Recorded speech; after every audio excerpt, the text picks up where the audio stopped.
Bonjour et bienvenue dans ce nouvel épisode de Messages à caractère informatique, épisode numéro 130. Nous sommes toujours le 28 mars 2025, je suis toujours José González et aujourd'hui je suis avec des invités exceptionnels. D'un côté, Mathias Albert. Rebonjour Mathias. Bonjour. Et de l'autre côté, Kantan Adam. Rebonjour Kantan. On a juste paumé Erwan depuis la semaine dernière, qui pour nous était il y a 2 minutes. Ah, la magie du direct. Voilà. Bon, on va faire quand même un tour de table hyper rapide pour ceux qui ont loupé le dernier épisode. Qui es-tu, Kantan? Je suis CEO chez Clever Cloud, ce qui veut dire que je ne traite plus que des problèmes à la con. C'est mon job. Je traite les problèmes à la con dans la croissance de la boîte. Voilà. Et qui es-tu, Mathias? Moi, je suis cofondateur et CTO de Sense, la boîte qui fait Warp 10. Dont on a beaucoup parlé dans l'épisode précédent. Si vous l'avez loupé, je vous conseille d'aller l'écouter. Et dans l'épisode précédent, on avait commencé à discuter des rachats d'Ampère par SoftBank. Si vous ne savez pas qui c'est SoftBank, revenez à l'épisode précédent. Si vous ne savez pas qui c'est Ampère, par contre, Kantan va faire un résumé rapide parce qu'il nous manquait des choses à dire. Je sais pas en fait s'il nous manquait des choses à dire, mais donc Ampere, donc qui font les processeurs ARM pour serveur, a été racheté par SoftBank. ARM a été racheté par SoftBank, donc stratégie Intel de la part de SoftBank sur les deux. Ce que je trouve très intéressant dans l'histoire, c'est qu'on se retrouve avec un groupe qui est factuellement des assets américains possédés par par une boîte japonaise sur la base d'une boîte européenne. Donc on est sur une espèce de vraie multinationale avec un goubli-goubla assez compliqué, je pense, juridique. Ce qui en fait est une bonne chose pour stabiliser, je pense, juridiquement la boutique. Pourquoi ? En fait, tu vas te retrouver avec la loi anti-concurrence européenne qui est appliquée plus la loi anti-concurrence japonaise, plus l'américaine, même si dans l'absolu, il ne l'applique pas, donc on s'en fout un peu.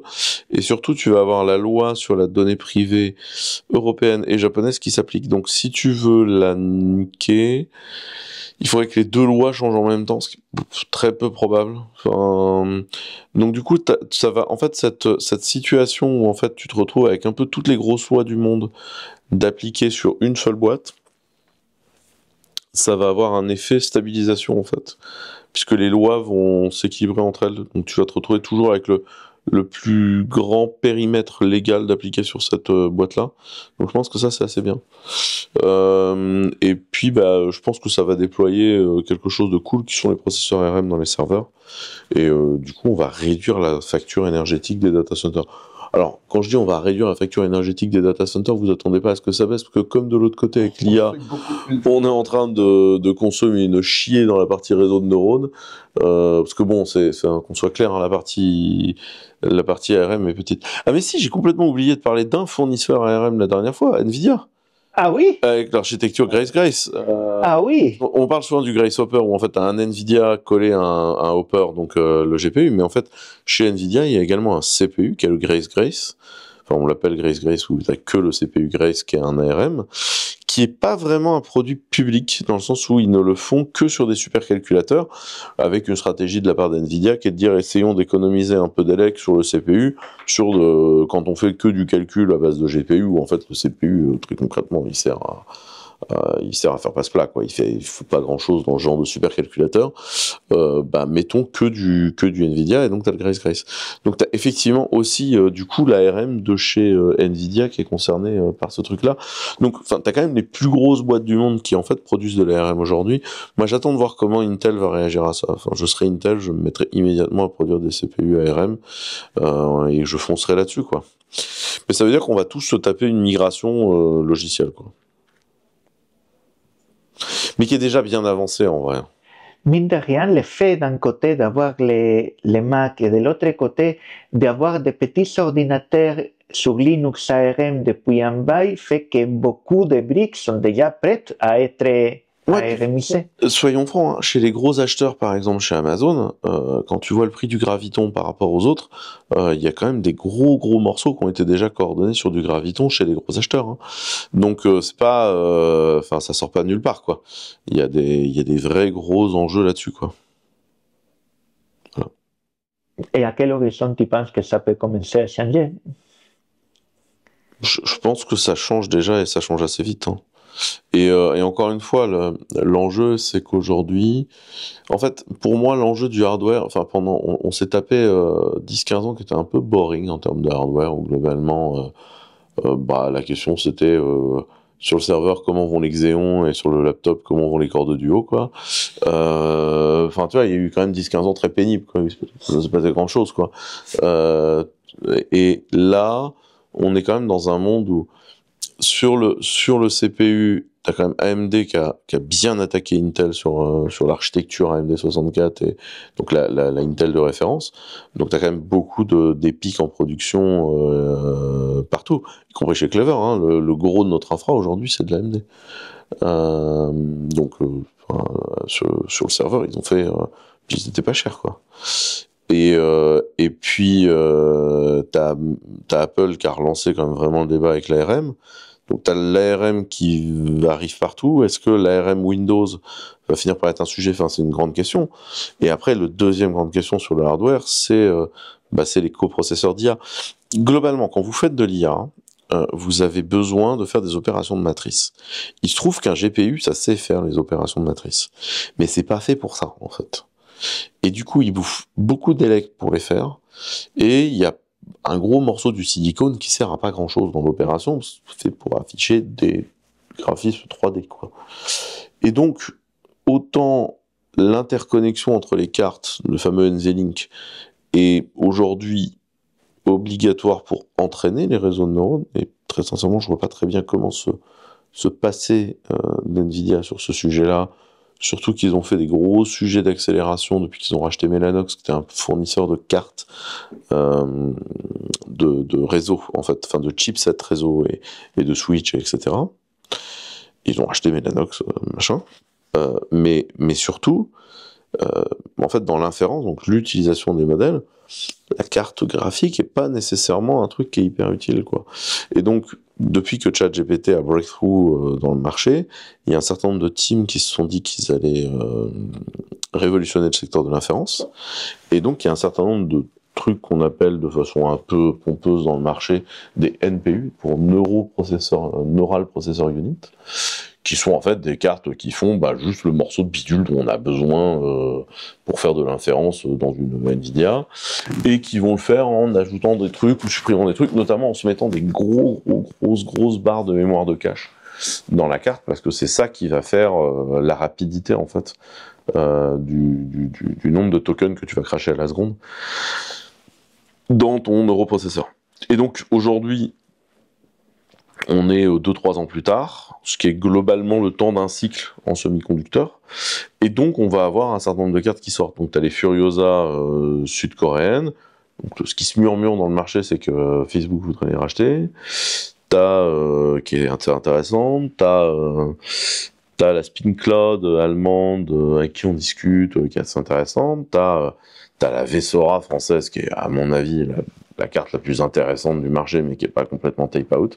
Alors, tape-out, pour les gens qui ne savent pas ce que ça veut dire, c'est le moment où tu es parfaitement certain de ton dessin et de ta simulation de semi-conducteur, et que tu l'envoies à la gravure en vrai. Parce qu'en fait, ton semi-conducteur, tu le simules dans des machines très particulières, qui ont des architectures très particulières, qui coûtent une métaburne, qui sont faites en général par Siemens, et qui a un gros outil industriel. Et en fait, tu fais tourner ton processeur à 1 Hz, pour simuler son fonctionnement, et tu rajoutes un bout de piste, un bout de machin, pour être sûr que tous tes caches soient parfaitement synchronisés et que tu n'as pas d'erreur dans le fonctionnement de ta puce.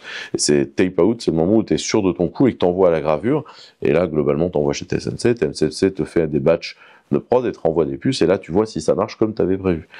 Ce qui est un long batch et ce qui coûte une fortune. Et après, tu peux faire de la production industrielle une fois que tu as testé ça. Donc, tape-out, c'est ça. Donc, Vessora est en train d'être tape-out, mais c'est vraiment très bien. T'as le Cerebras, qui est hyper intéressant, qui est une boîte suisse-américaine, qui est en fait la boîte qui fait tourner le chat de Mistral. Donc Mistral, c'est tourné sur autre chose que du Cerebras, mais le chat de Mistral est la raison pour laquelle il est si rapide, parce que ça crache des shit tokens à la seconde, un Cerebras, c'est qu'en fait, ça tourne sur du Cerebras. Alors, ce qui est hyper chiant, ils ont dû tout coder pour que ça tourne sur Cerebras et compagnie. Enfin, c'est pas simple comme process d'aller sur Cerebras. Il y a un autre sujet, c'est que Cerebras, pour que ce soit rapide, en fait, c'est une puce qui fait le wafer. C'est-à-dire qu'ils prennent le wafer entier pour faire chaque puce. Donc déjà, faut pas te louper dessus en gravure, tu vois. Parce que globalement, l'histoire, c'est que quand tu fais un wafer et que tu graves, tu as toujours tendance à te planter sur une partie de ton truc, sur une exposition. Quand vous faites de la gravure, globalement, vous dessinez dessus, vous exposez, vous mettez du produit. Enfin, c'est de la chimie très compliquée, la gravure, pour que ce soit gravé aussi fin. Et donc il y a toujours des bouts où tu te plantes. Et donc c'est pas très grave quand tu fais plein de puces dans le même wafer, parce que du coup, bah. Le wafer, c'est le disque brillant. Hein, c'est le disque de silicium. Voilà, disque de silicium. Et donc faire des processeurs wafer entiers, c'est une prise de risque monstrueuse qui augmente vachement le prix du truc. Donc il y a des rumeurs que je vais pas alimenter dans un podcast sur le prix d'un Cerebras, mais disons que c'est très très très cher un Cerebras. Voilà, c'est cher. Parce que bah c'est vraiment un gros processeur quoi. Et c'est hyper chiant à câbler, machin, etc. Mais par contre la démo que ça donne avec le chat de Mistral est quand même très impressionnant. Enfin, ça crache des tokens très très vite, quoi, le chat. Et dans l'autre extrême des choses, les MPU sont en train aussi d'arriver dans des puces Intel plus classiques et AMD.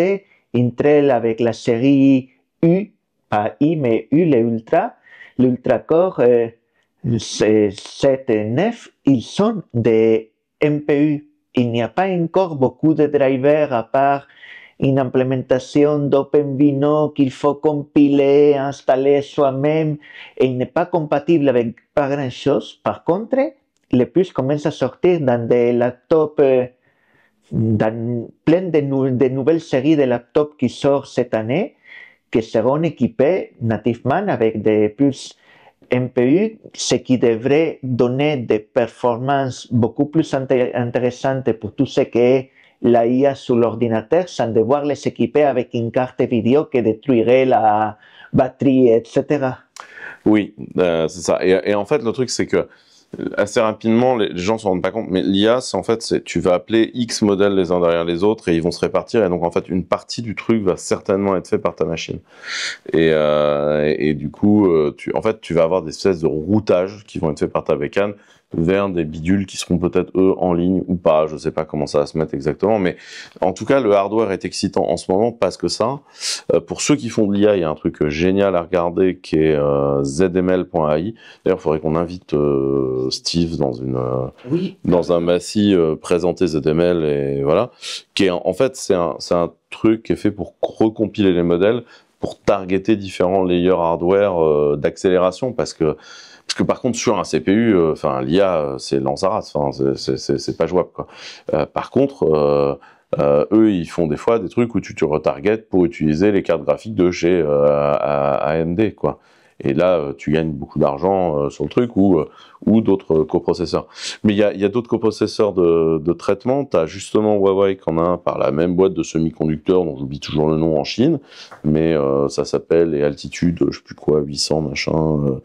Je sais pas, j'essaie de mettre la main dessus pour jouer un peu avec ces trucs-là. Mais du coup, ce qui se passe, c'est que le hardware, qui a longtemps été un truc assez ennuyeux, quoi. C'est-à-dire qu'on regardait... Que ça bougeait plus grand-chose depuis un moment dans l'esprit des gens. C'est ça. Là, en fait, il y a des nouveaux constructeurs, des nouveaux concepts, il se passe des trucs, quoi. Avec, des bandes de timbrés qui débarquent et qui disent, on va faire une puce de la taille du wafer, quoi. Franchement, pour la sortir, celle-là, faut quand même, faut être de bonne humeur, quoi. C'est hyper ballsy. Ouais. Mais c'est bien, ça marche. Mais en termes de taille de gravure, c'est quoi? Parce que... c'est la finesse max de chez TSMC. Ouais. Et en fait, ça ne marche plus que parce qu'en fait, TSMC a atteint des niveaux de qualité de gravure qui fait qu'en fait, il ne chie plus tant que ça. Il y a de moins en moins de déchets chez TSMC. Mais tu sais, c'est quand déjà ils avaient sorti les je sais plus quoi Max là chez Apple. Où en fait, tu sais, globalement, ils avaient juste racké deux processeurs. C'était les M2 qu'ils avaient, je sais plus c'est les M2 Max ou les Ultra. En fait, ils ont juste collé deux M2 côte à côte et ils les ont... Ils ont pas découpé sur le wafer. Ouais, en fait, c'est ça, ils les relient juste. Mais tu sais, t'avais ce concept-là qui existait chez HPE, il y a longtemps, Je sais plus comment ça s'appelle, mais c'est Anthony Giraud de Proso pourrait nous en parler. Il faudrait qu'on l'invite des fois dans le Massy Oui, aussi. carrément. Alors lui, par contre, des fois, il faut le suivre. Hein, mais en fait, j'avais fait cette démo-là. J'essaierai peut-être de vous trouver des photos où en fait, HPE te permettait de prendre 2 Intel et de les relier pin à pin et de les considérer comme un seul putain de CPU. Et en fait, tu avais une espèce de gros opticore que tu venais caler sur les 2 cartes mères qui te reliaient les machins et qui était du pin à pin en fait. Enfin, en plus, c'est un truc hyper fin machin. Et ça, en fait, c'était la même techno en fait, le M2 Ultra. Et déjà à l'époque, tout le monde avait dit waouh, comment vous faites ce coup-là? Parce que du coup, vous vous retrouvez avec un gros CPU comme ça dans le wafer où bah faut pas vous être planté. Parce que si tu fais du STM32, tu vois par exemple le fameux truc qui coûte 47 centimes de chez STM, déjà tu graves gros, mais en plus en fait ta puce elle est grosse comme ça, enfin c'est microscopique. Les gens qui n'ont pas l'image me voient pas, mais je fais un truc qui a moins d'1 centimètre de carré. Donc du coup quand tu graves et que tu te plantes sur une partie de ton wafer, bah t'as cramé qu'une partie des puces, passe une bonne journée quoi. C'est pas grave en fait. Mais quand tu fais un gros machin, si tu chies une partie de ton wafer, en fait tu crames un bout. Et surtout, en fait, il y a un truc qui est assez con, mais ton wafer est rond, ta puce est carrée. Et ça marche pas? Et du coup, non mais t'as de la perte. Des carrés, c'est toujours un problème. T'as de la perte en fait. Et plus ta puce est petite, plus tu mets des petits carrés dans un gros rond, et moins t'as de perte de silicium. Et donc en fait, plus tu fais une grosse puce, plus en fait ça casse ses couilles. Parce que bah du coup tu. Ça c'est parce qu'ils veulent les faire carrés. Parce que. Alors, je sais toujours pas pourquoi, j'ai jamais compris pourquoi, mais il y a un vrai sujet qui est le positionnement des grosses puces dans les ronds. Voilà, mais bref, toujours est-il que le hardware est redevenu excitant. Et justement, David Legrand n'est plus journaliste hardware. C'est dommage. Ouais. Voilà. Mais du coup, vous êtes obligé d'aller chercher l'information dans le Massy, les rares fois où on en parle. Mais en vrai, le hardware, c'est devenu bien excitant là. Et en fait, ce qui est génial, c'est que le hardware dans le data center de votre fournisseur peut devenir un enjeu de concurrence monstrueux. C'est-à-dire que si tu arrives à faire du Cerebras comme le fait le chat de Mistral, bah t'es hyper rapide. Et en fait, factuellement, en ce moment, c'est le LLM as a service le plus rapide de la planète sans aucune discussion. Et du coup, tu te retrouves avec des boîtes qui ont des plays super drôles. Bah, par exemple, Grok. Donc, Grok avec un Q, pas Grok avec un K. Donc, Grok avec un K, c'est l'IA d'Elon Musk. Grok avec un Q, c'est une boîte qui fait justement des cartes de NPU et qui, en fait, s'est retrouvée face à un marché qui voulait pas se faire chier à faire l'intégration technique de leurs cartes. Et donc, ils ont lancé un service de token as a service où, bah, du coup, tu peux acheter du Whisper, du Llama,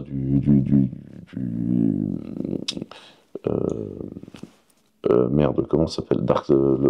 Les chinois, DeepSeek, voilà, en as a service, en token, qui en fait sont renders sur des cartes Grok, avec un Q. Voilà. C'est juste que Grok, en fait, ils sont sortis avant tout le monde parce que c'est ceux qui ont fait le truc le moins compliqué, donc c'est la moins pertinente des cartes. Mais bon, ils vont sortir une autre option, une autre intégration, mais voilà. Mais on se retrouve avec des boîtes dont le business model, c'est littéralement de produire des chips pour faire un SaaS. C'est drôle. Ah, carrément. C'est assez nouveau qu'il soit possible de faire ça, quoi. Avec une intégration globale. Et t'as un NPU aussi plus ou moins dans les cartes de chez Apple, mais qui sert jamais plus ou moins à quoi que ce soit, sauf des fois, il y a des gens qui font de l'intégration. Notamment, ZML fait des bonnes intégrations MPX d'Apple. Je l'ai essayé sur quoi? J'ai fait du clap avec pour faire de la détection audio dans du MPX Apple. Ouais. Voilà. Nickel. Je sais pas si vous avez des points à dire sur le hardware ou si je me suis juste excité. Non, c'est bon, t'as fait arrête de mes conneries. Non, moi je m'excite sur des hardware, mais sur un autre type. On continue sur l'IA et sur des hard, mais un autre type de hard. Moi, j'ai découvert récemment le projet Les Robots. C'est un peu comme les chats, mais la version Les Robots très prononcée à la française. Et c'est un projet du GameFace, effectivement. C'est fait par un ancien de Tesla, dans la partie robot de Tesla. Et en gros, c'est 100% d'abord un bras robotique et maintenant même un petit robot sur roulette qui ressemble faussement à Wall-E, dans lequel tout est open source. Et l'avantage par rapport au robot traditionnel, c'est que le système d'apprentissage, c'est un apprentissage par renforcement, le même type d'apprentissage que des modèles LLM. Ils ne font pas entraîner les robots pour faire juste une tâche, ils font les mêmes types d'entraînement qu'on fait, les mêmes types d'approches qu'on fait avec les modèles de IA génératifs. Donc, le bras est équipé de plusieurs caméras et ils arrivent à faire des choses incroyables, des choses qu'avant ils prenaient littéralement des années. Ils ont fait des hackathons dans lesquels, à la fin d'un week-end d'hackathon, les robots étaient capables de mettre les mains dans un sac de pistaches et récupérer les pistaches qui étaient fermées pour que dans ce cas-là, pouvoir les mettre de côté. Ça, c'est un des types de tâches qu'avec la robotique traditionnelle, aurait pris des plombs et il aurait pu le faire avec des pistaches, mais pas avec des amandes. Ça, il fait une approche qui est justement l'approche, tiens, il le fait avec des pistaches et quand il le met un truc d'amande, il fait quelques essais et au bout d'un moment, il comprend comment il faut faire. Donc, le projet, il est excitant et les bras robotiques, on peut l'imprimer soi-même à la maison. Il faut quelques moteurs. Il coûte rien, mais tu peux le commander imprimé déjà. Ça coûte une centaine d'euros. Et honnêtement, j'étais bluffé. Et les gars, ils disaient, et là, ça m'a fait penser à Cantan et aussi à des choses que tu disais souvent, Mathias, il est rentré de la Silicon Valley parce qu'en fait, ça lui manquait la bouffe française, la qualité de vie, la façon de faire à la française, parce que la Silicon Valley, c'est très bien, c'est très excitant, mais non, pas pour vivre, quoi. Ouais, c'est très bien. C'est ça. En fait, il y a des moments qui t'excitent parce que tu peux croiser 2-3 génies. Par contre, il y a un truc qu'il faut comprendre d'important dans la Silicon Valley. Comme tout le monde a un emploi dans la tech, dans la Silicon Valley, le niveau moyen du développeur dans la Silicon Valley est bas. Parce que fondamentalement, dans la Silicon Valley, tu prends un chien, tu lui colles un t-shirt Kubernetes, il a un salaire de 120 000 balles. C'est vraiment... Et en fait, moi, je me suis tapé des réunions à Silicon Valley, j'étais là, mais putain, tu te tapes 1 heure de route, tu finis au HQ de Meta, tu te dis, je vais voir les pointures, tu parles, que dalle, les mecs t'ont envoyé les tocards de la team, parce qu'en fait, ils n'avaient pas envie d'aller en réunion, et tu parles avec des gens, c'est genre le moindre junior à Poitiers chez Serly, les masterisent comme il faut, tu vois, enfin, c'est Un gros bisou à nos amis de Serly. C'était plutôt amélioratif pour nos amis de Serly. Mais c'est pour ça. Mais non, mais je veux dire, vraiment, tu vois, genre, je me suis tapé des réunions avec des tocards, quoi. Donc, non, hyper... je n'aime pas la Silicon Valley et je comprends pourquoi le mec, voilà. En plus du fait qu'il n'y a pas de vie dans la Silicon Valley. Enfin, faut que vous compreniez que c'est un endroit où les gens ne vivent pas. Je veux dire, tu peux pas sortir boire un verre à 23h dans la Silicon Valley. Il y a pas de... Il y a rien. Avoir une table après 20h30 à Cupertino, c'est pas possible. Si tu veux manger, c'est avant 20h30. Alors quand les gens connaissent un peu mon rythme de vie, qui consiste à éventuellement chercher un restaurant à 23h à Paris, tu vois. Moi, je suis là, genre, c'est qui ces gens?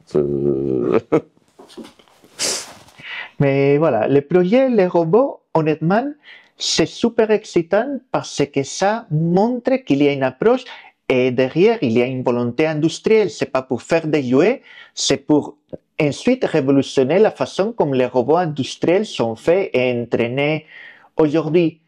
Ça, c'est plus l'industrie 4.0, là, c'est l'industrie 5.0, ça. Voilà. Et là, là, franchement, là, vous avez tous les trucs pour monter votre propre bras robotique, coller dedans. C'est hyper cool, hein. C'est Hugging Face. Ils font pas les choses à moitié. Ouais, Hugging Face, c'est dingue. Enfin, mais moi, ça m'énerve. En fait, on a Mistral, capitalisé américain, Hugging Face. Toute la R&D de l'IA mondiale est sur Hugging Face. Ce qu'ils font, c'est dingue. On a réussi à ne pas ancrer la boîte en France. Je sais pas comment on se démerde en tant que pays. Le truc, c'est le GitHub de l'IA, tu vois, je veux dire. C'est ça. Et en vrai, c'est dingue. Et le seul truc qui m'énerve chez Hugging Face, c'est leur incapacité à communiquer sur ce qu'ils font. À chaque fois que je bricole un truc sur Hugging Face, je découvre un nouveau produit dingue, mais qui est planqué au fin fond et dont tout le monde... Mais c'est comme ces projets-là. Comment est-ce que ces projets-là n'est pas plus connu que ça? Même il y a des copains qui sont à fond dans la robotique et qu'ils ont découvert ça quand j'ai envoyé les liens. Mais c'est incroyable! Donc, les robots, si vous aimez bricoler l'électronique, si vous savez faire quoi que ce soit, si vous savez la domotique, sérieusement, jetez un œil, je suis persuadé que vous allez être bluffé.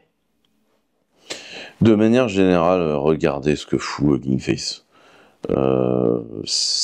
Hugging Face, c'est dingue. Tu peux passer ta vie sur Hugging Face et découvrir des nouveaux projets marrants. C'est mon humble avis sur le truc. On est d'accord.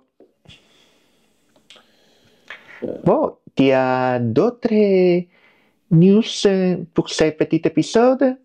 Ah bah oui, on a d'autres trucs. Parce que sinon, il y a une autre qui fait écho à quelque chose qu'on avait parlé dans l'épisode précédent. On parlait de l'utilisation de l'IA par les développeurs. Et là, il y a un article qui fait suite, l'article qui parle justement de ce que Quentin disait l'épisode précédent, de comment l'IA ne va pas nous laisser sans travail, mais comment le fait d'avoir des développeurs expérimentés, des développeurs capables de guider ces IA va devenir de plus en plus imprescindible. Donc, c'est l'article de Adi Osmani qui fait suite à celui qu'on avait présenté la dernière fois. Et l'article vaut vraiment le détour. Il revient sur l'idée de oui, la IA va te faire très bien 70% des tâches répétitives dans les devs, mais la différence se ferait dans les autres, dans comment créer de nouvelles abstractions, nouvelles stratégies, comment vraiment innover, comment créer des architectures qui soient adaptées vraiment à ton problème et pas un copier-coller générique de la dernière architecture. Ça rappelle aussi un truc que Mathias disait quand on préparait cette émission sur le fait mais il y a plein de problèmes qui sont assez niches pour qu'avec les données d'entraînement, l'IA ne puisse pas aller loin.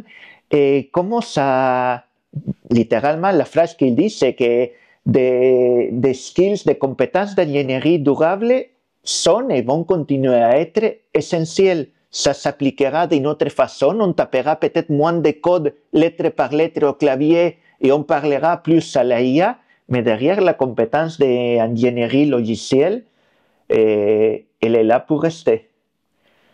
Donc je trouve que si vous êtes intéressé pour le sujet aussi comme la dernière fois que je allais donner des cours à une école d'ingénieurs, certains me disaient « Moi, je ne sais pas pourquoi je continue mes études, je ne vais pas avoir de taf en sortant. » Si vous êtes inquiet pour ça, l'article vaut la peine et ce n'est pas le seul. Il commence à avoir de plus en plus d'études et tout vont dans le même sens.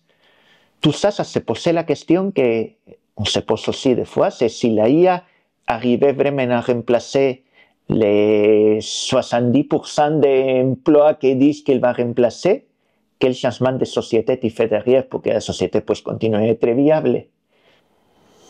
Après, si tu veux, ton enjeu est toujours le même, c'est des outils. Enfin, encore une fois, l'IA reste, enfin, c'est un mot assez mal utilisé. On est d'accord. Dans le mot important, c'est artificial, quoi. C'est pas intelligence. Le truc est très con, en fait. Faut juste apprendre à s'en servir de façon à le rendre productif. Et après, il y a des histoires de contexte, etc. Et donc, il y a des tâches sur lesquelles il va être très bon. Puis il y a des tâches sur lesquelles le machin est quand même vraiment complètement débile, quoi. Et je pense qu'aujourd'hui, le principal sujet, c'est de s'en servir en permanence. Nous, on a 2000 projets hyper pertinents et hyper intéressants à faire avec, et on va essayer d'en amener le plus possible à nos utilisateurs et clients, quoi. Mais c'est cool, franchement, moi je suis content de vivre ce moment de révolution, voilà. Avec en plus, enfin tu vois, l'enjeu à la fois environnemental et économique du comment tu rends l'IA industriel, quoi. Parce qu'aujourd'hui, ça coûte tellement cher de run ces bidules, c'est pas rentable, hein. Qu'on soit très clair, il y a plein de use cases, tu peux pas les taper, parce que les appels au modèle de LLM dans les cartes GPU à l'ancienne, bah, trop cher. Le million de tokens coûte trop cher. Par contre, quand on va avoir mis... tu mets du Vsora en prod, les prédictions qu'on a sur du Vsora, hein, pour reprendre un peu le discours Ardouin, là, on va diviser par 70 la consommation par token en électricité. Et en plus, on ira, je sais pas combien de fois plus vite, quoi. En fait, pour moi, on est dans la phase de design to cost de l'intelligence artificielle par réseau neuronaux. Et la phase de design to cost, en fait, c'est la phase qui va permettre sa vraie industrialisation. Donc, pour ceux qui connaissent pas les termes industriels que j'emploie, quand on fait de l'industrie, globalement, tu vas faire tes protos. ton proto, après, tu vas l'emmener à une version que tu considères comme industrielle. Et là, ton équipe de R&D va filer la main à une autre équipe qui va regarder et qui va dire genre, ouais, alors non. Et comment ça passe pas. Et qui, en fait, va remâcher le boulot pour changer des pièces, dire telle pièce, je vois pas pourquoi on la fabriquerait, en fait, ça ressemble quasiment à ça, et donc, en fait, on peut l'acheter sur étagère à des gens qui ont déjà industrialisé telle pièce. Ça, en fait, on peut le changer. En fait, on ne se sert pas de toutes les capacités de ce composant qui vaut hyper cher. Et donc, en fait, on pourrait targeter ce composant-là qui vaut 30 fois moins cher. Et voilà. Et en fait, ta battery life, on va l'extend en faisant ça et ça et ça et ça. Et en fait, c'est comme ça que tu fais. Et en fait, tu réduis le coût. Mais en général, tu divises le coût par au moins 2, voire 3, voire 4, voire 5. Enfin, c'est très gros, la phase d'industrialisation. Et surtout, tu divises tes temps de montage, d'industrialisation, tu divises ton nombre de pièces.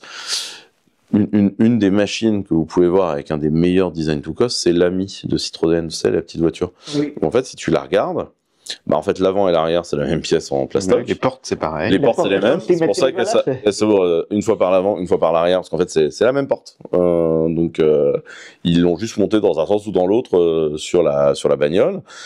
Et en fait, c'est une bagnole qui coûte que dalle, parce qu'en fait, elle a été très bien design to cost.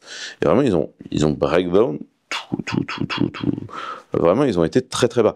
Si vous y réfléchissez bien, un Apple avec le processeur M, c'est du design to cost. Parce qu'en fait, que vous ayez un iPad Pro, un MacBook Pro Retina, un MacBook Air, un iMac, le Mac Mini, le Mac Studio, whatever, en fait, c'est la même carte mère. Enfin, c'est la même puce, 95% du temps, la même carte mère, et ils changent juste l'emballage journalu autour. Et en fait, bien sûr que tu pètes tes coups quand tu fais ça. Et vraiment, tu fais du design to cost. Et en fait, on est en train de faire le design to cost de l'IA. C'est ça qui se passe, en fait. Et c'est hyper intéressant. Autre lien, on vous a mis un truc qui s'appelle Bombshell. Bombshell, donc bomb.sh, là. J'ai trouvé ce truc hyper cute. En fait, c'est du Node. C'est pour faire des lignes de commande en Node. Et c'est vraiment très mignon. En fait, tu peux faire des petits trucs hyper. Des petits CLI. Ouais, c'est vraiment fait pour faire des petites CLI toutes mignonnes. Ils ont soit carrément des UI entiers, soit un truc avec du tab. En fait, ils ont fait un truc qui s'appelle Tab, qui est fait pour faire une vraie complétion qui marche. Comme on avait fait, nous, tu sais, on avait fait nous, en fait, on a fait un framework pour faire des lignes de commande qui est intégré dans Clever UI, qui a jamais eu trop de succès. Donc, en fait, on traîne ce truc, qui est bien foutu, mais qui est, du coup, on est les seuls mainteneurs et ça emmerde tout le monde. Mais là, pour la première fois, je me suis dit, waouh, c'est impressionnant. Et il y a aussi des trucs pour faire vraiment des interfaces, quoi, des interfaces graphiques en CLI, quoi. Et ouais, clac, c'est assez impressionnant ce qu'ils font avec, quoi. Je te montre, tu vois. Tu vois, le truc fait de l'autocomplétion comme ça, mais au milieu du machin. Te dit que ça, c'est pas un passe relatif. Puis après, tu vois, tu as cette espèce de petite iconographie où tu vois, ils vont être capables de vider. Ouais, c'est joli. Ouais, Et un truc que j'aime bien, c'est hein. Il y a des CLI, ils ont introduit l'idée de TUI, Text User Interface. C'est ce que j'allais dire. Je veux dire, à quel moment c'est de la CLI c'est quand même une interface, quoi. Ah non, ils s'appellent ça TUI. Ouais, c'est mignon, tu vois. C'est très mignon. C'est très mignon. Moi, je trouve que c'est très mignon. C'est cool. Enfin, voilà. Ça m'a plu. Je l'ai vu, je me suis dit que c'était cool. Ça m'a donné envie de jouer avec. Bon, après, j'ai 2000 autres sujets dans ma vie, mais ça m'a quand même donné envie de jouer avec. Je connais plein d'enthousiastes de la ligne de commande qui continuent à penser que la meilleure interface, c'est ça qui pourrait faire des trucs super mignons avec. Ça, c'est clair. Toi, tu voulais nous parler d'Anubis, c'est ça? Ouais, Ouais. Anubis. Anubis, alors c'est un projet que je trouve sympa parce qu'en fait, alors on a beaucoup parlé d'AI, que ce soit dans l'épisode précédent ou dans celui-là, et il y a un effet collatéral de l'AI, c'est qu'il y a plein de gens qui constatent que leurs sites sont submergés de requêtes qui sont faites par les crawlers des différents grands du monde de l'AI là qui essayent d'entraîner leurs trucs. Alors c'était une problématique qui existait déjà du temps des moteurs de recherche, parce que moi je me rappelle chez Google, et on avait plein de mécanismes pour calmer les ardeurs des crawlers en disant mec, tu vas pas trop vite, etc. Il y avait même un site de CNN qui était dédié au crawl de Google, en fait, parce que sinon ça faisait tomber le site de CNN. Donc il y avait un site à côté qui était dédié à ça. Et donc le problème de ces crawlers, c'est qu'en fait, ils se branlent complètement des robots.txt, de toutes les directives pour essayer de Ah oui, ils en ont rien à de leur foutre. dire non, tu vas pas là, tu vas machin. Donc voilà, c'est un vrai problème, parce qu'en fait, tu te retrouves à payer des ressources pour ces crawlers, et puis ils peuvent foutre ton site par terre. Donc Anubis, c'est un truc qui reprend un concept, un concept intéressant qui est celui de preuve de travail, dont tout le monde a sans doute entendu parler pour le Bitcoin, mais qui prédate depuis fort longtemps le Bitcoin, qui consiste, parce que les premiers trucs en fait étaient faits pour essayer de stopper le spam, c'est-à-dire tu veux m'envoyer un mail, pour que tu m'envoies un mail, on va faire en sorte que tu me prouves que t'es bien quelqu'un qui est prêt à dépenser un tout petit peu de ressources pour envoyer un mail. Donc l'idée d'Anubis, c'est ça, c'est de faire en sorte que quand tu te connectes sur un site web, tu dois prouver que tu vas consommer un peu de CPU pour qu'on sache que tu es vraiment un humain avec un navigateur, quoi. Et donc leur truc, il marche comme le Bitcoin. Ils vont donner des instructions à ton navigateur pour faire du JavaScript, pour calculer un nonce qui va conduire un hash qui va commencer par un certain nombre de zéros. Donc tu peux le positionner dans la config d'Anubis en disant, je crois que par défaut ça doit être 5, en disant je veux que, pour consulter ce site, je veux que tu calcules un nonce que tu trouves un nonce qui va conduire un hash qui va avoir x0 en préfixe. Une fois que tu as fait ça, il te génère un cookie JWT. Et puis après, c'est open bar, puisque finalement, vérifier que le nonce que tu as donné donne bien le hash qui va bien et qui commence par le bon nombre de zéros, c'est facile. Et donc tu peux y aller. Donc Anubis, c'est un truc, parce qu'en fait, ils se sont rendus compte que les crawlers, des moteurs de recherche sont très avancés, ils sont capables de faire du JavaScript, etc. Les crawlers de ces trucs qui font de l'AI, aujourd'hui, ils sont assez bêtes. Et donc ils font pas de JavaScript, c'est généralement des trucs headless, et donc ils sont comme des cons, puisqu'ils restent à la porte, à pas pouvoir faire le calcul, et donc ils peuvent pas aller chercher les liens qui sont derrière. Donc c'est un truc très simple qui se met, c'est un reverse proxy qu'on met devant son site web, et qui permet de filtrer les humains par rapport à tous les crawlers. Alors on pourrait être critique en disant ouais, mais c'est de la preuve de travail, ça consomme de l'énergie, etc. Sauf que vaut mieux consommer un tout petit peu d'énergie pour calculer cette preuve de travail, et puis ne laisser passer que les gens qui sont de vrais utilisateurs, plutôt que de laisser passer les crawlers qui sont vraiment bêtes à manger du foin, quoi, parce que à la limite tu pourrais leur resservir le même lien en permanence et ils continueraient à aller le chercher, quoi. Visiblement ils ont été faits par des gens qui n'ont pas tout le background de ce qui a été fait dans le search avant. C'est super intéressant. Voilà, donc c'est un tout petit truc. En plus, il y a un personnage mignon. Si vous voulez pas le personnage mignon, vous pouvez payer, et puis comme ça, vous aurez votre propre design. Mais c'est un truc sympa. Et tu as parlé de GIMP dans l'épisode précédent. Et en fait, le site sur lequel est hébergé GIMP, tu vois le petit logo d'Anubis quand tu te connectes dessus. Et pour compléter sur cette idée-là des problèmes de l'AIA, Cloudflare a sorti un billet de blog semaine dernière, je viens de le coller aussi dans les liens, sur les mêmes problèmes, et ils ont créé ce qu'on appelle un labyrinthe pour l'AIA. En gros, s'ils détectent qu'il y a une IA, ce qu'ils vont faire, ils vont l'envoyer vers des pages de contenu génériques qui sont liés tous les unes derrière les autres, mais avec des contenus sans aucune valeur, mais vrais, parce qu'ils ne veulent pas propager de la désinformation quand même, mais des faits scientifiques, des explications de pourquoi la Terre est ronde, pourquoi ça tourne sur elle-même, et la IA entre là, et il se parcourt tous les branches du labyrinthe, il perd énormément de temps, énormément d'énergie pour aucune information utile. Donc, tu arrives sur le site, s'il détecte, je pense que c'est avec des systèmes semblables, que c'est une IA, plutôt que de dire non, tu ne peux pas rentrer, c'est bien par ici. Va scroller toute la Wikipédia encore une fois. Donc, ce mécanisme de preuve de travail, il a aussi été implémenté dans Tor, qui est The Onion Router, parce qu'il y avait des dénis de service sur les nœuds Tor, et donc c'est pareil, il y a un truc qui a été implémenté, qui a été écrit par Tevador, qui est le gars qui a fait Randomex, qui est l'algo de minage de Monero, et ça a été intégré dans Tor pour faire la même chose, c'est-à-dire pour faire en sorte que seulement des utilisateurs humains puissent se connecter au réseau Tor et avancer. Donc c'est un petit truc, je pense que ça vaut le coup de regarder si on constate que son site est bouffé. Vous n'êtes pas embêté chez Clever avec les crawlers d'IA qui viennent bouffer votre doc en permanence, non?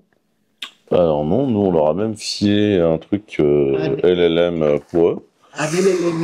Tu sais, la doc, nous fondamentalement, c'est du statique, hein, donc on tape dans le S3, rouler jeunesse. Hein. Ouais, le problème c'est s'ils suivent les liens et que tu as des liens récursifs qui passent son temps à la regarder. Quoi. Oui, mais ils vont arrêter de faire de la merde au bout d'un moment. Il y a un moment, ils vont arrêter, bien sûr, évidemment. Oui, enfin, tu vois, nous, ça tape dans du statique. Ceci dit, là, pour l'instant, c'est fait pour empêcher les trucs qui sont mal faits de venir crawler ton truc pour éviter de te bouffer des ressources. Mais demain, tu pourrais imaginer la même chose sur des ressources que tu veux pas, qui fuitent dans des modèles d'IA. Donc, peut-être que ce sera morphé un peu et puis adapté un peu différemment. Carrément. Nous, notre approche par rapport à notre doc est diamétralement opposé. On veut qu'ils soient au courant de notre doc. Donc, on a mis dans notre point d'entrée un fichier llms.txt qui est en train de devenir un autre standard de facto dans lequel on a mis en Markdown le contenu, l'arborescence de notre doc avec des liens directs pour que les LLM puissent récupérer. Déjà, ils puissent savoir qu'est-ce qu'il y a dans notre doc et récupérer directement la doc qu'il faut. Et on a vu très rapidement comme les gros LLM sincères, on les pose une question, déploie-moi, comment je fais pour déployer ça sur Clever? Et ils vont chercher la bonne doc et ils savent la processer. Donc, quelque part, si tu as le problème il vient te scroller trop, il y a Nubis. Si tu as le problème à part, il y a le standard de facto LLMS.txt qui est en train de devenir une bonne aide pour définir ce que tu veux montrer de ton site. C'est le retour du sitemap, quoi. C'est un nouveau sitemap. Justement, c'est ça que j'ai expliqué à des gens de notre génération. Nous, on a connu ça, le sitemap XML, sauf que maintenant, c'est fait en Markdown.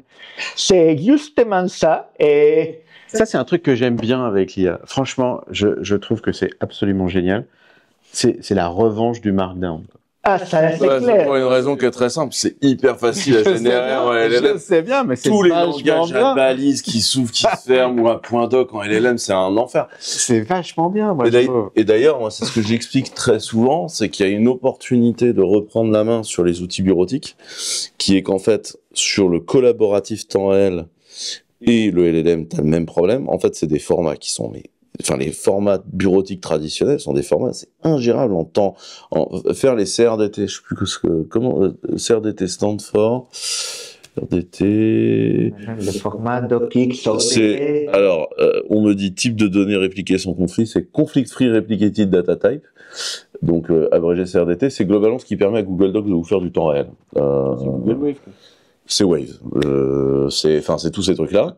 Les CRDT, c'est ça. Donc globalement, dès que vous gérez de collab temps réel, qu'on parle de Google ou qu'on parle d'autres trucs, ça existe dans les heures map, tout ça c'est ce qu'on appelle les CRDT, mais que ce soit les CRDT ou que ce soit discuté avec un modèle de LLM, en fait les deux se prennent dans la gueule les formats structurés de texte enrichi, ils n'y arrivent pas du tout. Enfin, tu donnes du vrai format structuré à un LLM, il te le massacre et tu corromps ton document, en fait, il n'y arrive pas.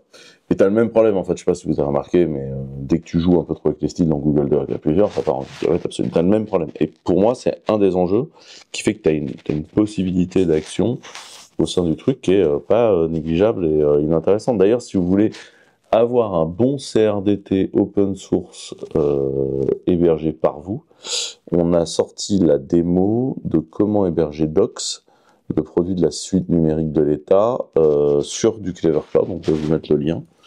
On a un article de blog et on aura une démo détaillée et filmée bientôt. Pour le moment, il y a un super article de blog que Julia a écrit. Et... Tu le mets dans le compte rendu. Oui, je le mets dans le compte rendu. Voilà. Et ça permet de facilement héberger Docs, que c'est un mélange entre ce qu'on peut faire avec la suite Google et une Notion full open source. Et ça fonctionne vraiment bien. Ok, t'as mis l'article ou tu veux que je le cherche? Non, mais je vais le faire a posteriori, t'inquiète pas. Après, t'as un autre truc. Tant qu'on parle, vous voulez qu'on parle des nouveautés Clever? Parce qu'en fait, on n'en parle jamais. On peut vous parler des nouveautés Clever. Il s'est passé plein de trucs cette semaine. Bah, racontez. Alors, j'ai trouvé le lien, si tu veux. On peut parler de PostgreSQL 16 et 17, par exemple. Clever a enfin PostgreSQL 16 et 17.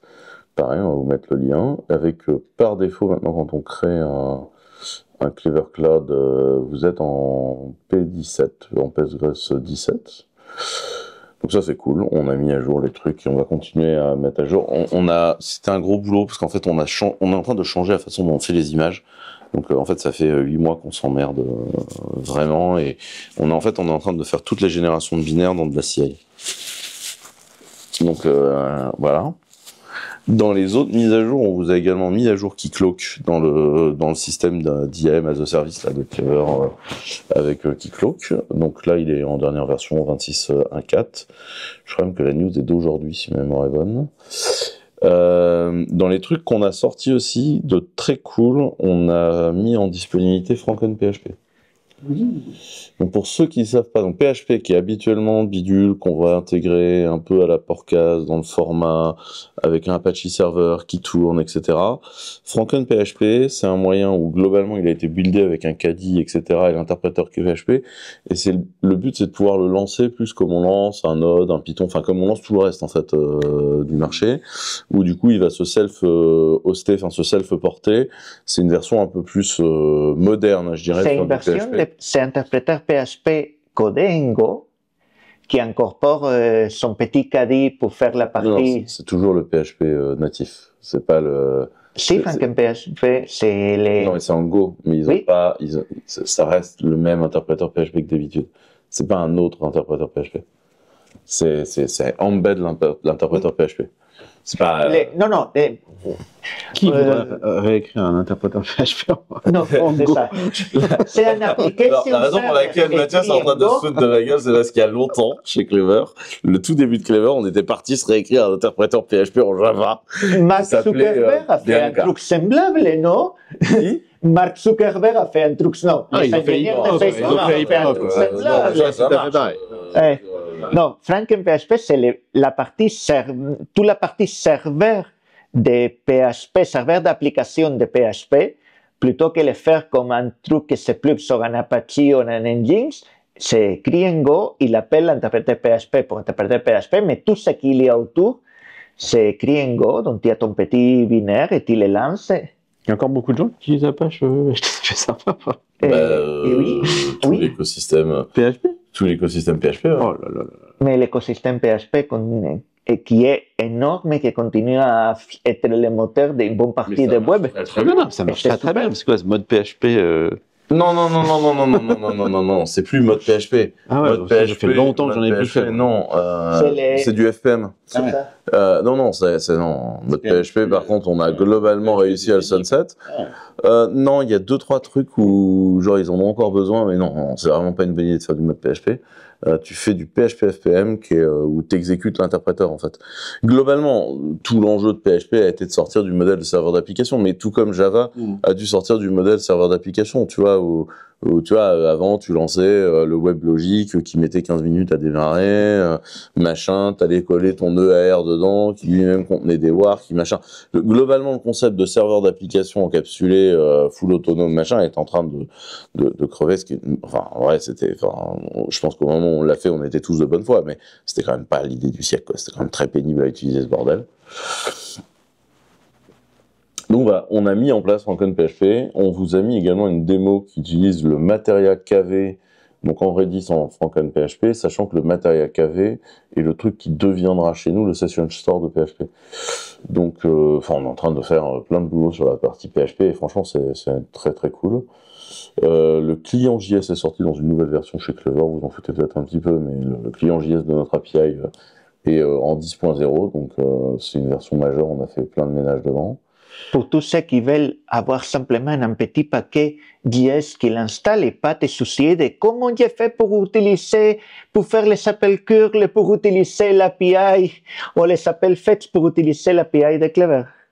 On a également sorti une mise à jour d'Autoroshi avec plein de nouvelles features dans Autoroshi LLM, le plugin d'IA d'Autoroshi. Donc Autoroshi, c'est le reverse proxy intelligent qu'on a en partenariat avec Cloud Appim, qui a initialement été inventé à la Maïf. C'est full open source. Et c'est une gateway d'API complète. Dire un reverse proxy, on le dit nous comme ça en interne, mais ça va beaucoup plus loin de ce que reverse proxy évoque en général. C'est vraiment une plateforme d'API complète. Une API gateway complète est très facile à utiliser. Maintenant, ça contient un truc qui s'appelle Biscuit Studio. Et Biscuit Studio te permet de générer des biscuits et de provider des biscuits et surtout de gateway un contenu sur du biscuit. Et maintenant, tu es obligé de dire qu'est-ce que c'est biscuit. Donc, Désolé. Biscuit, c'est une techno qui est née chez Clever, mais qui depuis a été adoptée par bien d'autres gens et qui maintenant est même un projet Eclipse. C'est une techno de token d'autorisation. Donc tu mets une identité dedans, mais Biscuit c'est vraiment la partie autorisation, c'est pas la partie identité, quoi. Tu fais ton identité ailleurs, tu génères un biscuit lié à ça, tu colles ton identité dedans et tu files ton biscuit dans lequel tu mets tes droits. Et Biscuit est super intéressant parce que tu peux le sous-classer, tu mets des droits dans un langage de description de droits, enfin tu peux faire beaucoup de choses intéressantes avec Biscuit et en fait c'est la techno qu'à la base on a construit pour refaire tout l'IAM de Clever et qui progressivement prend la main chez Clever. C'est-à-dire que tout Pulsar est déjà en Biscuit, tous les metrics donc au-dessus de Warp est en train de terminer sa migration en Biscuit. Materia KV, c'est sur Biscuit, bien entendu. Tout Materia, oui, voilà. Biscuit, pas seulement KV, mais tout Materia, y compris le Vault. Oui, Materia, enfin, KMS, Clever KMS. Le Clever KMS, donc le Key Management System, le système de gestion de clés qui reprend l'API de Vault et qui est un truc qu'on a fait à la base pour l'État en fait, et qui permet de gérer vos clés. Mais en fait, pareil, vous pouvez subdiviser les clés là-dedans via des biscuits. Donc, il y a de plus en plus de trucs. En fait, l'API principale de Clever est en train de gagner le biscuit aussi. Mais on fait un peu silencieusement, c'est un bordel sans nom à faire. Enfin, tu changes tout du sol au plafond. Enfin, c'est pas facile comme dossier. Mais du coup, nos amis de Cloud Appim ont intégré. Alors, nos amis de Cloud Appim ont utilisé l'appel à projet qu'on avait fait sur HyperOpenX, qui est un projet collaboratif à 25, qui est un super projet dans lequel on développe plein de nouvelles technologies, et je vous en prie, allez voir. Et en fait, on a fait dans ce truc-là ce qu'on appelait du cascading funding, c'est-à-dire que les belles technologies open source qui étaient financées dans le cas d'HyperOpenX ont financé des projets pour adopter ces technologies-là, dont Biscuit. Et donc, Cloud Appim est rentré dans ce projet-là et a intégré Biscuit partout dans Autoroshi, ce qui vous permet de faire des biscuits pour décider ou pas de l'accès à certains trucs, parce que comme c'est un reverse proxy applicatif qui fait des trucs et une base d'API, en fait tu peux te servir de Biscuit pour compter ton rate limit, pour décider si tu as accès ou pas, sur une API qui en fait elle n'a pas de système de sécurité à la base. Donc c'est un des trucs qui est vraiment cool. Enfin, et ça c'est le studio, donc le studio Biscuit Studio est en 0.10. Donc ça c'est un des trucs qui avance vite et qui est cool. Donc ça fait partie des trucs qui est vraiment cool. On a mis à jour Matomo, parce que je rappelle qu'on fournit du Matomo as a service si vous voulez vous débarrasser de cette grosse cochonnerie de Google Analytics. Si vous voulez pas vous débarrasser de cette grosse cochonnerie de Google Analytics, moi je vous invite à coller un Matomo à côté. Vous allez vous rendre compte... Ah ouais. Tu peux, d'après toi, quand on l'a fait, on était à combien d'écart? Ah bah nous, on doit être à... Alors, on n'a pas Matomo, mais on a un autre système, mais on doit être à un ratio de 1 à 10 à peu près. Ouais, nous on est à 30% de faux sur Analytics. Ah ouais, bah nous, en fait, on voit beaucoup plus de trafic sur le système annexe qu'on a mis en place que sur Google Analytics. Parce qu'en fait, il y a plein de gens qui ont un bloqueur qui, qui bloque les trucs de Google Analytics. Nous, on a vu d'autres trucs intéressants. Nous, ça nous a permis de supprimer nos pubs Google. En fait, si tu regardais Analytics, le flux Google qui nous était envoyé par la pub quand on payait Google en pub, en fait, selon Analytics, c'était ce qu'on avait acheté, quoi. Et en fait, si tu lisais via Matomo ce qu'on avait acheté à Google AdWords en flux, mais on tombait sur des trucs mais improbables, genre à la fin du mois, quand notre budget n'avait pas été consommé et qu'il fallait le consommer, on prenait une chier de requêtes qui sortaient d'Iran. Ou tu vois, alors qu'on l'avait blacklisté dans les pays où on avait dit on veut pas d'advertising en Iran, on sait pas vendre en Iran, enfin tu vois, on veut pas d'advertising en Iran. Et là, on prenait une chier de requêtes iraniennes. Et quand on en discutait avec Google, c'est là où Google, c'est quand même vraiment des connards. Les mecs te disent, ah, merci de nous avoir aidé à trouver un bug. Votre technologie de repérage d'IP est vachement plus qualifiée que la nôtre. Oui, alors gros, moi j'achète la base d'IP de MaxMind à $100. Tu te foutrais pas un tout petit peu de ma gueule, genre comme ça, tu vois, genre franchement, vous ne sauriez pas que vous êtes en train de vider notre budget AdWords par du trafic dont on n'a pas besoin, et qui bizarrement, quand tu vas dans Google Analytics, le trafic est légit. Tu nous dis que tu nous vends ce qu'on t'a acheté, alors que quand on le regarde autrement, on se rend compte que ce qu'on t'a acheté, tu nous vends de la merde, en fait. On t'a acheté des pommes, tu nous envoies des pommes de terre, t'es content, enfin, n'importe quoi. Donc si aujourd'hui, votre seule mesure de trafic, c'est du Google Analytics, je vous invite à mettre du Matomo, parce qu'en fait, si par ailleurs vous achetez du trafic à Google sur AdWords, vous vous rendez compte qu'en fait, vous avez un mec qui est juge et partie, et qui en fait te dit bah moi non, je te vends exactement ce que tu m'as acheté. Et en fait, t'as aucun moyen de contrôle de vérifier que les mecs te vendent effectivement ce que tu leur as acheté. Il y a ça d'un côté, de l'autre côté, il y a l'effet dont Mathias parlait, qu'on l'a vu dans des sites où le public est majoritairement technique. Aujourd'hui, beaucoup de techos, par défaut, ils bloquent les cookies tiers et ce trafic-là, qui est peut-être, si ton produit est orienté vers des techos, c'est le trafic qui t'intéresserait le plus, n'est pas enregistré sur Google Analytics. Et si tu as un autre système avec une cookie de ton domaine, des choses qui restent dans ton domaine, avec les bonnes autorisations et tout, ce trafic-là, tu peux le voir et tu peux... Ouais, je te dis, nous on a un ratio de 1 à 10 à peu près. Ça ne m'étonne pas. J'avais vu plutôt de 1 à 3, 1 à 4, mais ça ne m'étonne pas, quoi. Enfin, vraiment. Et donc, du coup, vous pouvez utiliser un produit Clever Cloud, qui est le Matomo as a service de Clever Cloud, pour contrôler ça. Et je vous invite à le faire, parce que je pense que c'est quelque chose de relativement utile, quoi. Donc ça c'est un des trucs. Qu'est-ce que j'ai d'autre en stock à vous proposer? Donc ça, c'était la mise à jour Matomo. On a mis à jour le provider Terraform de Clever. Avec plein de nouvelles ressources et tout, donc ce boulot-là avance pour ceux qui veulent faire du Terraform avec du Clever. En vrai, on est en train de nettoyer le provider et c'est de mieux en mieux, voilà. On a mis en publicly available la zone HDS, donc hébergement de données de santé. Donc vous pouvez faire maintenant du HDS chez Clever Cloud, sol, plafond, jusqu'à l'activité 5, la totale, machin. Et donc maintenant vous pouvez faire de la santé chez Clever. On a annoncé le nouveau partenariat avec Octopies, donc là le produit va arriver. Octopies, ça fait quoi? Ça fait de la donnée synthétique. En fait, t'as un paquet de données, par exemple de la donnée de santé, mais une autre donnée, et en fait, tu veux l'anonymiser. En fait, ça marche pas, juste virer les noms des gens. En fait, si tu dis que tu cherches un homme brun avec les yeux marrons de 80 kilos et de 1m76 à tel endroit et qui habite dans tel quartier, en fait, tu vas le trouver, en fait, c'est pas anonyme. La donnée de synthèse, c'est quoi? En fait, tu projettes ta donnée dans des espaces vectoriels et tu vas recréer des vecteurs qui ont les mêmes propriétés statistiques mais qui ne sont pas les mêmes données, et tu vas en recréer de la donnée de base. Et donc en fait, tu fais des avatars, c'est de la donnée complètement synthétique, c'est pas de la donnée anonymisée. En fait, tu pars de vraies données pour créer un espace statistique qui a les mêmes propriétés statistiques que la donnée de départ, mais qui est en fait une autre donnée. Donc il faut qu'on les invite à un massif, parce que ce sera passionnant. Mais c'est passionnant parce que, en fait, c'était quelque part les problèmes qu'avaient plein de boîtes qui avaient des données dites sensibles. Soit tu faisais de la anonymisation, vraie anonymisation, mais là, tu perdais toute possibilité d'exploiter de façon statistique ces données-là, parce qu'il fallait changer tous les paramètres dont on avait parlé, et donc c'était pas du tout la même personne, donc du point de vue statistique, tu pouvais pas l'analyser, soit tu faisais de la pseudonymisation, un truc bâtard où tu éliminais les noms et peut-être l'adresse, mais les données continuaient à être identifiables. Et là, c'est juste le milieu idéal.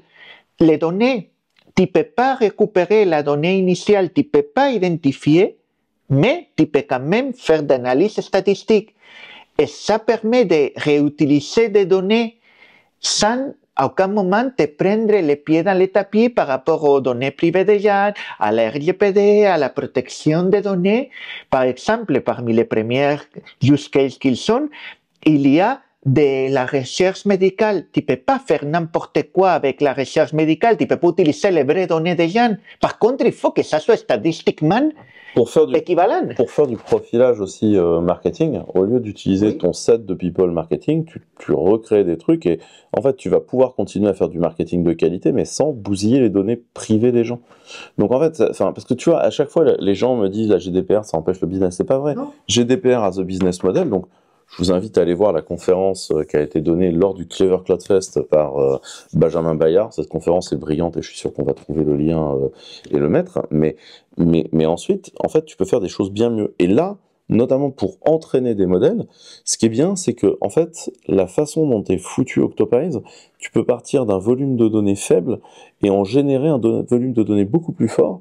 Et en fait, on a fait des tests avec Octopies sur des trucs en entraînement de modèles où en fait, on a une meilleure qualité d'entraînement avec des meilleures qualités de rendu du modèle avec des données synthétiques multipliées en fait qu'avec tes données de base. Et donc du coup c'est assez génial ce qui est en train de se produire et ça c'est un produit qu'on fait, qui est aussi dans la suite Clever AI. Mais je te propose qu'on refasse un zoom avec eux une fois parce que c'est prévu qu'ils viennent à un futur massif. On vous laisse pour l'instant les liens à notre article de blog où on parle de ce qu'on fait ensemble et comme ça vous pourrez aller voir. Besoin chez vous, vous nous collez un mail comme d'habitude. C'est juste que entre le moment où on a une techno et le moment où on a un produit, on galère un tout petit peu des fois à faire le distinguo. Et qu'est-ce qu'il y a d'autre qui s'est passé chez nous de drôle? Si on a foutu les commandes JSON dans Materia. Dans Materia KV, on a enfin collé les commandes JSON de la Redis. Et donc ça continue à tourner. Et puis on a la première release du Clever Cloud avec les Network Group, le Clever Tools, la CLI de Clever avec les Network Group qui sont dedans. Peut-être pas en parler maintenant là-dessus. Beaucoup à dire sur les Network Group. Mais je propose qu'on en fasse une autre fois. Ça, c'est une petite semaine de release chez Clever. Donc, je sais qu'il y a des gens qui disent qu'on release plus chez Clever. En fait, on n'est pas très bon à communiquer, on galère. La boîte a beaucoup grossi, on est quasiment 90, quoi. Et donc, des fois, on galère un peu en com et à tout faire. Mais ça, c'est une petite semaine de release chez Clever. Il y a un changelog public, on va remettre le lien. Mais ça vous permet de mettre en perspective. Dites-nous si vous aimez le fait qu'on vous donne des perspectives dans le massif sur ce qu'on est en train de release et pourquoi on le fait et dans quel sens.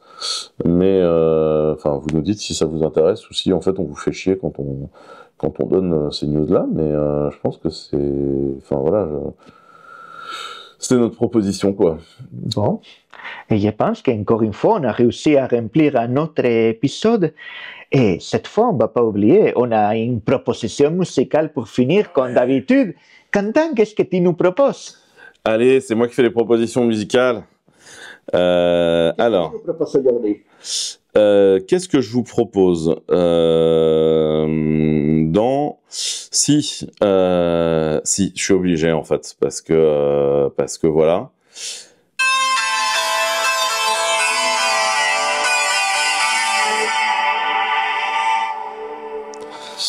Donc ça que j'enregistre dans un fichier depuis mon téléphone, c'est un peu pourri, mais on va vous mettre le lien. Ça, c'est Compromat. Compromat, c'est quoi? C'est un groupe où vous avez d'un côté Rebecca Warrior. Rebecca Warrior, c'est la moitié de Sexy Sushi, ce groupe punk complètement incroyable, né en Loire-Atlantique, mais complètement incroyable, qui a fait J'aime mon pays, Rachida, le sex appeal de la policière, le Stabat Mater de Sexy Sushi, qui est si beau et qui est incroyable. Rebecca Warrior, c'est une personne qui a énormément de projets, qui est hyper cool. qui a un projet qui s'appelle Manfred TYK, qui fait une reprise de Christophe qui est extrêmement émotionnante, avec une autre nana qui joue du violoncelle et tout. Enfin, c'est très très beau. Et qui a créé un truc qui s'appelle House of Warrior, qui est un label. C'est un label dans lequel vous avez plein de gens géniaux. Paloma, qui est une des, je sais plus si elle a gagné ou si elle était dans les finalistes de Drag Race France, est signée sur House of Warrior par exemple, et fait de la musique chez Rebecca Warrior et avec Rebecca Warrior. Et l'autre moitié de Compromat, c'est Vitalik, qui est un artiste électronique mythique. C'est My Friend Dario, Red Lips, One Above One, Stamina, La Mort sur le Dance Floor, Kaspar Hauser. C'est un mec qui peut avoir 50 ans maintenant, qui vient de Dijon, et qui est vraiment un des artistes Vitalik incroyables. Enfin, il y a un live de Vitalik à comment il s'appelle ce festival incroyable de musique aux États-Unis où tout le monde va aller. Bref. Non, je parlais de celui celui qui est très connu, tu sais, où toutes les stars vont, parce que South by Southwest, en fait, c'est un festival pour les programmeurs. Oui. C'est les programmateurs de tous les festivals qui vont là. Enfin, moi, j'ai déjà fait South by Southwest, c'est génial. T'as 17 000 groupes qui jouent en 3 jours. En fait, c'est les mecs qui programment dans les autres festivals qui viennent faire leurs courses. Et en fait, c'est aussi là qu'on a fait South by ensemble, je crois, une fois. Non, t'es sûr? Ouais. Okay. Non, c'était d'autres Brestois avec qui j'étais, mais j'ai pris des cuites avec des Brestois au South by. Bref. Des cuites avec des Brestois, une citation. Et donc, du coup, Vitalik, qui est un mec extraordinaire, et donc, entre deux, ils ont formé il y a quelques années un groupe qui s'appelle Compromat, et qui fait de la musique qu'en général j'apprécie. Et là, ils viennent de sortir un album qui est très beau. Et là, la chanson que je vous balance, c'est en plus un featuring avec Raïm Redcar. Raïm Redcar, c'est Christine and the Queen, qui a changé 26 fois de nom, et on a tous un peu du mal à suivre la narrative de Christine. Mais voilà, et moi j'ai bien aimé cet album, ça m'a fait plaisir, c'était cool à écouter, et ça m'a permis de vous pomper l'air pendant à peu près 5 minutes sur mes goûts musicaux, donc voilà, mais écoutez, au moins c'était sincère. Voilà. Donc c'était, et là celle-là ça s'appelle I Didn't Forget You. Voilà, et j'ai un peu tourné en boucle sur celle-là, mais je boucle un peu des fois. Bon, bah, avec ça, je pense que c'est une bonne façon de finir notre Massie d'aujourd'hui. Merci à tout le monde. Merci Mathias d'avoir été là avec nous. Merci Cardan d'avoir réussi à te rendre disponible, et à très bientôt. Merci, à bientôt. Au revoir.